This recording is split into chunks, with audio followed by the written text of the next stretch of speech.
বাচ্চারা, এটা হচ্ছে জাদুর বেলুন। তোমরা ফাটানোর সঙ্গে সঙ্গে তোমরা ইচ্ছা পূরণ করতে পারবে। আরে স্যার, থ্যাংক ইউ, আমাকে একটা বেলুন দিয়ে দিন। এই তো একটা বেলুন পেয়ে গেছি।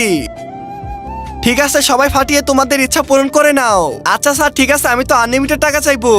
মানি মানি, টাকা টাকা, ইয়েস। জাদুর কেক, আমাকে টাকা দিয়ে দাও। বাপরে বাপ, আমি তো 2 বান্ডিল টাকা পেয়ে গেছি। আমি তো আজকে বড়লোক হয়ে গেলাম। এখন তো আমার পাল, আমি ইচ্ছা মতো চাইবো। হে আমার জাদুর বেলুন, তুমি আমাকে একটা সোনার মুকুট দিয়ে দাও, যার ফলে আমি কুইনের মতো থাকতে পারবো। আরে আমি তো জাদুর মুকুট পেয়ে গেছি, ইয়ে। আমি তো চোখে দেখতে পাই না, তাড়াতাড়ি বেলুনটাকে ফাটিয়ে দে। আরে আমার এখান থেকে তো চিরকুট বের হলো না, এখন আমি কি করব? এখন আমি বেলুন ফাটাবো, আর আমি আমার বান্ধবীকে ভালো করে দিব। প্রিয়াঙ্কার চোখগুলো একদমই ভালো করে দাও জাদুর বেলুন। আমি চাই আমার বন্ধু একদমই ভালো হয়ে যাক। আরে শ্রাবণী, তুমি তো তোমার জীবনে একটা সুযোগ পেয়ে গেছো নিজের জন্য চাওয়ার জন্য। তার আগে বন্ধুরা, হিন্দুরা নাকি বলে তারা শ্রেষ্ঠ। আজকে দেখবো এই আল্লাহর ছবিটির জন্য ভিডিও থেকে লাইক এবং চ্যানেলটিকে সাবস্ক্রাইব করো। যদি তোমরা লাইক সাবস্ক্রাইব না করো, তাহলে আজকে হিন্দু মানুষেরা জিতে যাবে। তাই লাইক সাবস্ক্রাইব করে তোমার কমেন্টে নাম লিখে যাও, ইনশাআল্লাহ মুসলিম জিতবে।